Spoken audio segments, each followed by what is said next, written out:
Before we get into today's show, some shout-outs are in order. As I mentioned on yesterday's show, I said if you were one of the first 5 new Twitter followers, you'd get a shout-out on a future Chiefs report. Well, today is that future Chiefs report. So, first shout-out to Darwin Cunning, 10. Shout-out to at SLB5150, at Des Rickling, Landon Shep, and not last but not least, shout-out to KC Doug Mueller.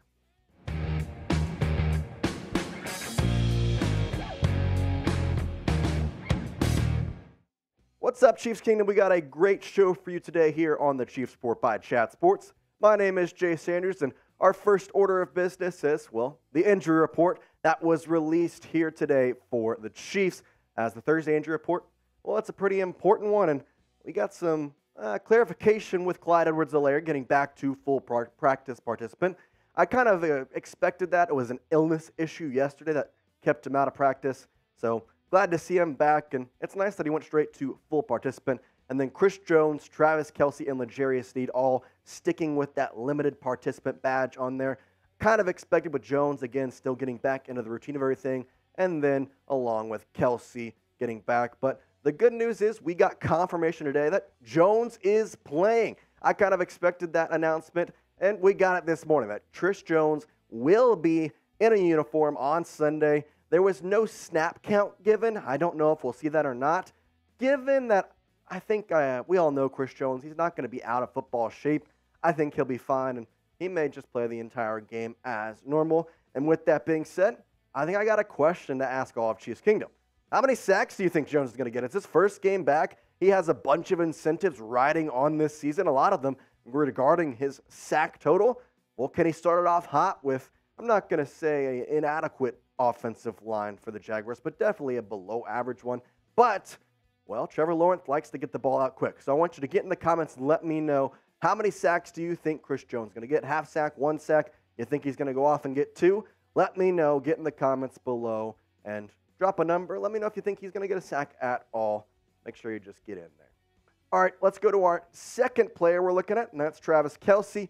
Now today, Matt Nagy did say that he was not going to give an official word on if Travis Kelce would play on Sunday against the Jaguars, but he did say that he liked what he saw from him in practice. He looked good, looked fluent, everything seemed clean. Still limited today in practice. I would think that's going to be limited all week, and in some ways, I think it's just going to be some mind games. You're not going to be like, oh, well, guess what? Our best player is going to be on or off. It doesn't really go that way. You're going to play some mind games and say, hey, you know what? He's going to be questionable throughout this time.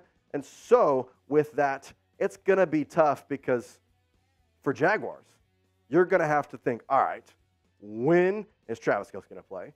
Is Travis Kelce going to play? And we're not going to exactly know that until probably Sunday, I would have to think. Again, looking good in practice is one thing. Now, having yourself look good in game time is kind of different. So we're going to have to see, but that's what's going to happen. Just the way the NFL works, you're not going to know until the final second. All right, before we continue in today's show, I've got a challenge for all of Chiefs Kingdom. Can you name me this all-time Chiefs running back? And that goes big shoulder pads, number 35. Get in the comments. Let me know if you know who this is. It's a challenge. Let's see how knowledgeable you are about the Chiefs. Get in the comments. Let me know who this running back is.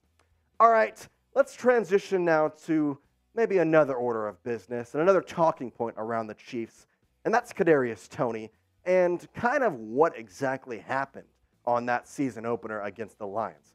Well, let's just say this, and I think I speak for a lot of people. Thursday's performance was not great, but Toney can come back from this. I mean, you got to give the guy a little credit. He knows what he's doing. The stats don't lie. It wasn't good. You had 3 drops, 5 targets. You got to at least catch probably 2 of those. You drop 1.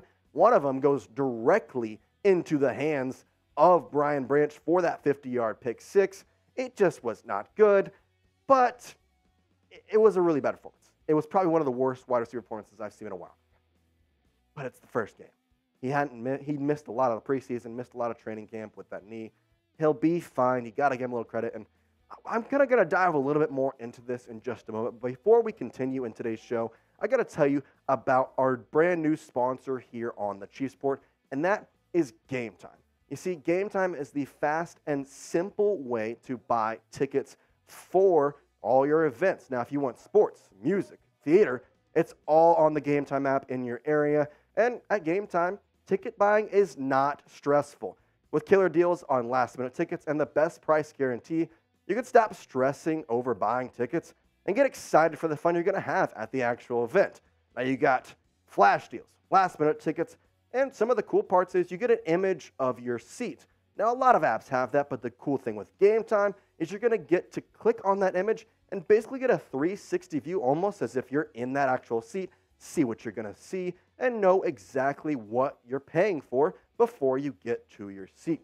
Now, it's the fastest growing ticketing app from the country for a reason. You're going to get images before you buy, so you know exactly what you get before you arrive. And buying tickets, well, it takes 2 taps and you're set. And tickets are going to be sent directly to your phone. You're never going to have to go through your email. Now, again, I'm still new here at Chatsport, still trying to figure out the area. And with that, I'm trying to go see some events. And so I got to go and kind of find tickets. I'm not a type of person to plan. Game Time makes it easy. I don't have to plan. I can just go on the app, get some cool deals, press a couple of buttons, and the ticket is right there. Don't have to go to my email. Don't have to go searching for it. It's right there. Now, the cool thing is, for our Chiefs Report watchers, we're giving you a special discount code. You see, if you use code ChiefsChat at checkout, you're going to get $20 off your first purchase. So snag the tickets without the stress with Game Time. Download the Game Time app, create an account, and use code ChiefsChat for $20 off your first purchase. Terms apply. Again, create an account and use code ChiefsChat for $20 off. Download Game Time today. You're going to get your last-minute tickets at the lowest price guarantee. All right, let's dive more into this Kadarius Toney situation. And this is not just a Toney problem. Yeah, he was the main guy who had the drops. I understand that. But this was not just him. Sky Moore didn't have a great game. Rashee Rice, he looked pretty good, caught the touchdown, but he's been known to have some dropping issues. This wide receiver room has had drop issues in the past, and it just kind of all spiraled out of control. Everything was just not working. It was a bad night for a couple people, including Kadarius Toney and Sky Moore. Now, Marquez Valdes-Scantling, he got 48 yards, only had 2 targets, though. But Kadarius Toney, 3 drops. Sky Moore, 1 drop. The total team, Patrick Mahomes was having to deal with 5 drops total, but he knows that that's not going to happen normally. That's the outlier game. Mahomes and Andy Reid, they know what Kadarius Toney is able of. There's a reason that they trust this guy as their number 1. They're not going to label him as the number 1 wide receiver and then decide, no, we're just going to give up on him after 1 game. The drops are going to stop. It was just the first game. And Kadarius Toney, well, he kind of mentioned what exactly he was told by both Reid and Mahomes. Now, he said this.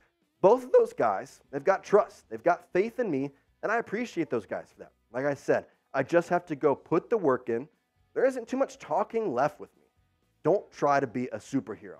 I like those words because it shows that he's taking the blame a little bit. He's continued on, and he basically kind of said, you know what? This is my issue.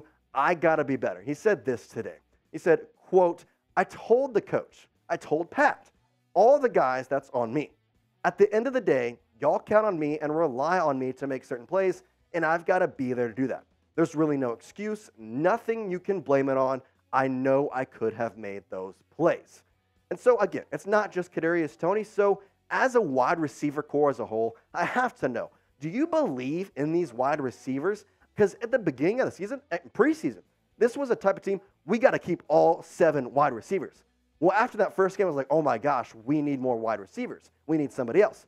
I believe in these guys, and I think Chiefs Kingdom does too, but let me know in the comments. Type Y for yes if you think these receivers got what it takes, and it's just a one outlier game. They'll get through it. Or type in for no if you think, you know what, I think we need to figure out this situation, either go trade for somebody or try and maybe find somebody to pick up because that just isn't it. Now, here's another thing that I want to bring up. Patrick Mahomes is a guy who likes to kind of dish it out. He's not going to stick with one guy, besides maybe Travis Kelce. But on Thursday, he didn't have Travis Kelce. And so he had a completed pass to 11 different wide receivers. 11 is a very good number in the NFL, and Patrick Mahomes put up very good stats. I mean, they weren't Patrick Mahomes-like numbers in terms of what you expect from the guy, especially on opening night against the Lions. But 226, 21 for 39, those are not bad numbers. The only thing that you probably don't really expect is that average being so low because, you like to go the deep ball. But I'm going to reiterate, this was without Kelce. He was not there. His most reliable target, his guy that he goes to in trouble situations, was not on the field. And that takes a totally different mindset for Patrick Mahomes to deal with, on top of which you got drops flying everywhere. So it's just tough, and this team is going to bounce back. If you put Travis Kelce on the field, you're going to have more open areas with those wide receivers. It's all going to flow better because that's the way that this offense was set up to have Kelce on the field and kind of open up the playbook a little bit. It kind of hand-tied both Andy Reid and Matt Nagy on Thursday night. So just when Kelce comes back, hopefully that's this Sunday. Again, no word yet, but I'd be pretty bummed out if he didn't play. I'm excited to see what this Chiefs offense can do with Kelce back on the field. Speaking of this Sunday, I need you to subscribe because we got our Chiefs versus Jaguars watch party. We're going to be live here on the Chiefs Report. And if you subscribe and you get those notifications going, you're going to be alerted 30 minutes before we go live. You're going to have it pop up in your feed, and you're going to know exactly where to go to watch the Chiefs games with the Chiefs Report family. Be here. We're going to be hanging out. We're going to be having fun. So make sure you hit subscribe and are always ready for the next Chiefs Report video. Peace out.